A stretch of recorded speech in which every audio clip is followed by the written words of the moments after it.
daa'imman waggaa 11 12 osoo nafne daandiirra dhaabbatanii waggaa dhiirtii akka horiitti dubartii filattuu ija kootiin arge. Gafas bu'aatumaan ture. Jiddugala haaromsaa fi misooma ogummaa dubartootaa lana gawaa jira. Bakki kun maali? Eenyufaatu as dhufe? Leenjii akkamii argatu? Leenjii kanaan booda eessa akka deeman barachuu fi as dhufne asitti ammoo Daayirektara olaanaa dhaabbata kana yookiin wiirtuu kanaa Dr. Hirphaasaa Caalaa argachuuf deemna. Nu waliin kottaa yookiin nu waliin oolaa. Akkam jirtu Dr. Bagna gaannoo eedan. Akkam isaan? Ulfaadhaa jirtu. As keessa kan galani tokkoffaa dubartoota daandii irratti karaa irratti rakkatanii kan kufanidha. Nama isaan deeggaru dhabanii daandii irratti hojii kadhannaatiin kan jiraatanidha. Lammanni dubartoota rakkoo dinagdee irraa ka'ee dhiibbaa qaama biraatiin ijoollee daanii maal jedhanii ijoollee sana guddisuu dadhabanii foon isaanii gurguratanii jiraatan. Sadaffaan biyya hormaa deemanii otoo milkaa'iniif ammas jiruu fi jireenyi isaanii gadadootti kan jijjiirame return from middle east kan jennu kan itti isaan galeemmoo as leenjii kan argata jechuudha. Leenjiin inni tokkoffaan leenjii haaromsaati. Kanaafis warri gorsu yookaan kaawunsilar warri jennu xiinsammuu irratti warri hojjetan yookaan saayikoolojist na saayikaatirist kan jennu isaan lakkoofsa hedduu hin qabnu. Har'a kan barannu akkamittiin tokko furmaata yeroo rakkoon yookaan immoo rakkoo cimaa nurraan gahu akkamittiin furmaata furuu dandeenya yookaan immoo furmaata kennuu dandeenya kan jedhudha. Leenjiin akkanaa hariiroo isaanii akkamiin fooyyessa? Baay'ee malee. Fakkeenyaaf dura waliin beekanii bakka garaagaraarraa rakkoo garaagaraatiin dhufanii mana kana gaaf dhufanii rakkoo mataa isaanii fidatanii dhufan.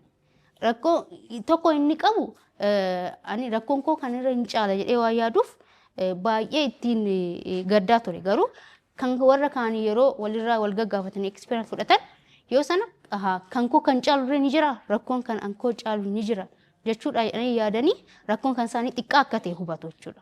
Yeroo sanatti baay'ee walitti boqotu jechuudha. Rakkoo isaaniirra walitti himanii osoo namatti hin kennin yookaan immoo namni biraa osoo isaaniif hin furiin dura ofii isaaniirra furmaata walii kennu jechuudha. Kanaan ala immoo wiirtuu kana keessatti ispoortii adda addaa akka isaan hojjetan goona. Ispoortii hojjechuun dirqama. Sosochiin qaamaa jiimii adda addaa baay'ee akka isaan hojjetan raawwatama. Mana kitaabaa keessallee akka isaan dubbisanii tajaajila fayyaa bilisaan argatu. Keessattuu gamoon adiin amma argitan kun waa lama hojjeta. Tokko waa'ee fayyaa. Tajaajila fayyaa irratti hakimoota qabnaa, narsoota qabnaa, HO qabnaa, faarmaasii qabnaa. Waa'ee sanarratti baay'ee hojjeta. Lammanni akkasiin jedhee duraan araada adda addaa faana ijoollee dhufan, suusii adda addaa faana ijoollee dhufan immoo kan itti tajaajila kennanidha. Akkam jirtu? Asli jedhama. Dr. Dachaasaan jedhama. Kilinika guddaa as keessa jira. Kilinika baay'ee ammayyaa ta'e akkuma sila laalle dhibee ariifachiisaa iddootti raawwatamu kan immoo emergency departmentii qaba. Akkasumas inni kun specifically inni amma keessa jirru kun immoo kutaa ciisaniitti yaalamanidha yookaan immoo IPD inpatient department ward kan jennu akkasumas saayikaatirii OPD qaba. Akkasumallee immoo gara fuulduraa alaafis banaa gochuuf jirra waan ta'eef ICU alaaf akka dhufanii yaalaman namoota alaafis banaa ta'uuf jira waan ta'eef ICUs akkasumas hin qabna. Gara hojjettoota namoota 22 fi sanii ol hojjetaa fayyaa jechuudha kan qabnu. Lammanni immoo leenjii ogummaati. Leenjii ogummaa dipaartimentii naannoo 17 jira. Ijaarsa irratti kan hojjennu jira. Ujummoo bishaanii diriirsanii seeraan hojjechuun konistirakshinii gurguddoo keessatti akkasuma wadaroo elektiriikii kana fa'aa diriirsanii hojii akka godhan kana achitti immoo huccuu hodhuu irratti hojjetamu.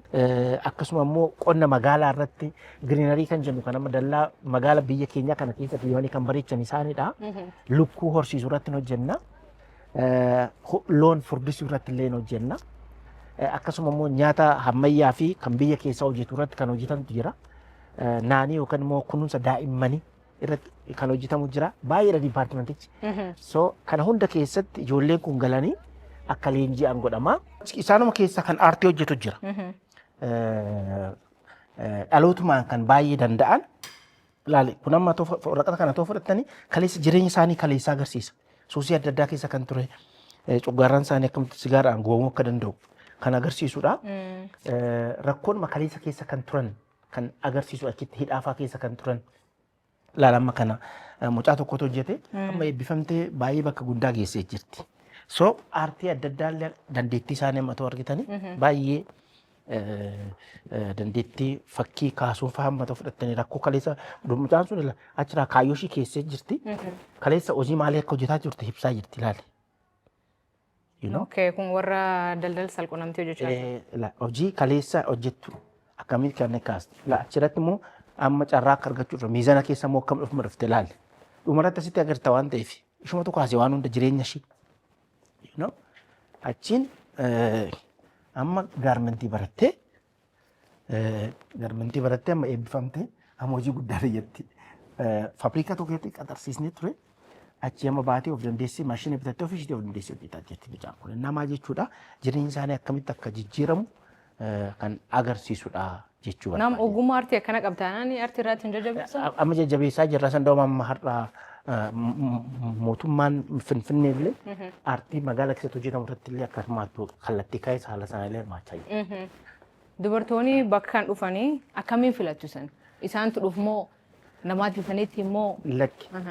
Dubartoonni as dhufan seera qabdi dallaan kuni dubartoota as galchuuf seerri isaan kenname maalidhaa? Biiroon dubartootaaf daa'immanii akka magaalaatti jira.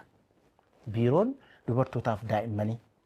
Biiroon dubartootaaf daa'immanii sun filatee waradaa kan jedhamu jira. Waradaarraa kaasee kutaa magaalaa kan kifila katamaa kan jennu jira. Kutaa magaalaa akka magaalaatti hundi isaanii kootaa qabu. Kutaa magaalaa 11 qabna. Isaan irraa calanii fidan. Kiraayiteriyaa kan umurii qaba. Dhibee adda addaa illee waan intini qabu level of pregnancy yookaan akkaataa da'umsa nama garaatti baattu illee yoo jiraate kiraayiteriiyaan jira. Kiraayiteriyaa sana daandiirra jiru ijoollee jiraachuu fi sagaagalummaarra warra hojjetan parsantii 70 fudhachuu qabu. Isaan mootummaan achi keessa akka isaan ba'an kan barbaadu. Magaalli keenya daandiirra namni rakkataan daandiirra ka'uu qaba. Hojiitti gahuu qabna. Namarratti hojjechuu qabna. Humanitarian projectidha wanti kun. Nama dubartoota irratti hojjenne biyya irratti hojjenna. Dubartiin tokko nagaa yoo taate mucaa nagaa fayyaa ta'e deessi. Mucaa nagaa fayyaa ta'e immoo boru nama hojii gaarii hojjetu irratti hojjechuu qabna kan jedhuun parsantiin guddaan isaaniidha. So karaa biiroo dubartootaa fi daa'immanii nu dhufu jechuudha. Biiroodhaan dubartiif daa'immanii sun immoo danuu fidanii booddee sirriidha moo akkaataa kiraayiteriyaa taa'ee sanaan dhufan immoo hin dhufne kan jedhan immoo adda baafanna nuti. Ulaagaalee qabna ulaagaalee sanaan dhufuu isaanii adda baafnee as gashina. Egaa edda as galanii booda duraan akkan kaase nyaanni isaanii dhugaatiin isaanii bakki ciisa isaanii wanti hundi dallaa kanatti bilisaan kennama. Amma ji'a jaatti dallaa keessa turu jechuudha. Jijaaf as turan? Ji'a jaaf as turu. Okay, leenjiin jijaaf. Bakki bultii keessan kennitaniif jijaan boodoo. Ji'a jaan booda otoo eebba isaanii otoo hin gahin hojii mijeessinaaf. Hojii magaalaa irratti. Akkuma dipaartiin fakkeenyaa warri carqii hodhu faabrikaan meeqa nu barbaada isaan barbaada fudhachuu barbaada.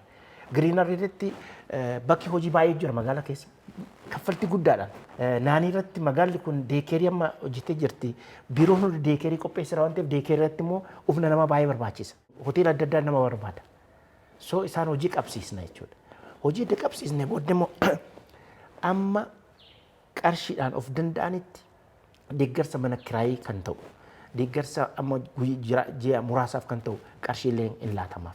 Hin hordofna immoo waggaa tokkoof hin hordofna. Ijoollee kana akka isaan hin kufne akka isaan duubatti hin deebine jireenya gadadoo kaleessaatti akka isaan deebineef immoo waggaa tokkoof hin hordofna jechuudha. Haala kanaatiin ijoollee kana hojii qabsiisnee muuxannoo nama qabnu gaa marsaa 4 eebbisnee jira. Jija gaadha garuu Dr. Hirphaa. Egaa laal baay'ee nama jiruu fi gaadhaa hin geeyyu kan jedhu murteessuun rakkisaadha. Riisarchiidhaan baay'ee deeggaruun murteessaadhaan beekta. Garuu rakkoo bal'aatu magaalaa kana keessa jira waan ta'eef rakkoo kana dura salphisuu nu barbaachisa. Akka biyyaattis iskeelii kanaan hojiin hojjetamu baay'ee guddaadha. Al tokko kappaasitiin dallaa kana al tokko 2,000 kan gashu. Sooshaal giruuppii akkasii kana dubartoota daandiirra ka'an, dubartoota sagaagalummaarra hojjetaa turan, dubartoota biyya arabaa adda addaarraa cinqiidhaan as deebi'anii waliin lakkoofsa hedduu fudhatanii dheeraa tursiisuun rakkoo Afrikaa keessa jira waan ta'eef lakkoofsi baay'eedha. So lakkoofsa sana yeroodhaaf maal gochuu qabna hir'isuu qabna. Malee fuulduratti ilaalamee haalichi haala seeraan immoo bal'ateen itti deemuun akkaataa danda'amudha kan jirru. Muuxannoos fudhachaa jirra amma nuti. Fakkeenyaaf waggaa afran sadan darban keessa mootummaan Itoophiyaa dubartoota biyyoota arabaa irraa hedduu deebisaa ture. Dubartoonni kun hedduun carraa kan hin arganne jedhan. Bakka nagaaf deebi'anii riihabiliteeted ta'anii asitti leenjii fa'aa argatan jedhanii abdatanii turanii garuu namni hedduun hin arganne komii jedhu jira. Ayyee galatooma kun bulchiinsa magaalaa Finfinnee jala jira akka beektan. Akka biyyaatti miti kun akka Finfinneetti.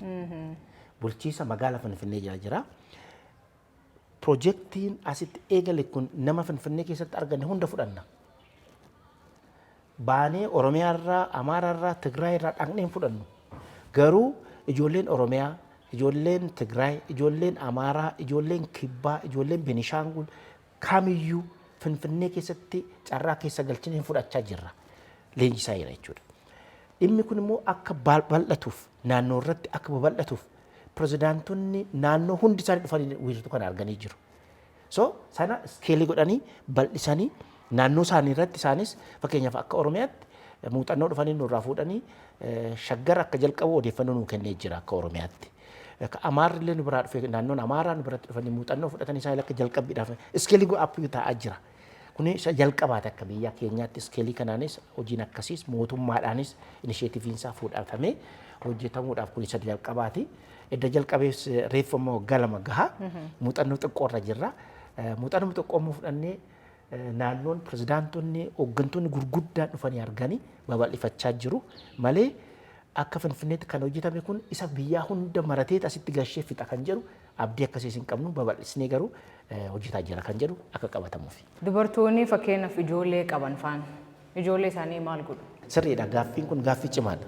Dubartoota ijoollee qaban ammoonaa maal goonaa jirraa innaa isaan dhufan ijoollee ifatti asitti hin gashinu ammaaf. Garuu warri nu qanname kanaan dura biiroo dubartootaa faana taane ijoollee qabaa akkatti rakkadheera jedhan fuunee achitti yeroodhaaf teessisnaaf. Kuni garuu furmaata gaarii nu hin taane. So mootummaan Finfinnee ammas lafa nuu kenne lafa sana irratti amma ijaarsi gaggeeffamaa jira.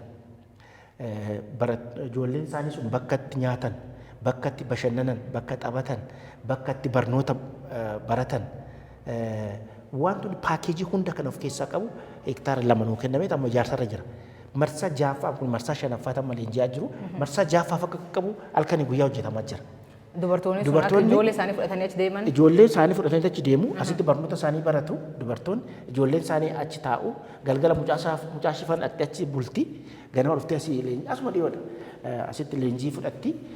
Hojii ishii booda galtee booda siidmaniillee hin kenninaaf akka duraan siin jedhe haala sanaan baay'ee gaarii ta'e otoo hin yaadiin waa'ee mucaashiitii, waa'ee nyaata mucaashiitii, waa'ee jireenya mucaashiitii akka otoo hin yaadiin isheen mucaashiis haala gaariin akka kunuunsan haala mijeessaa jira.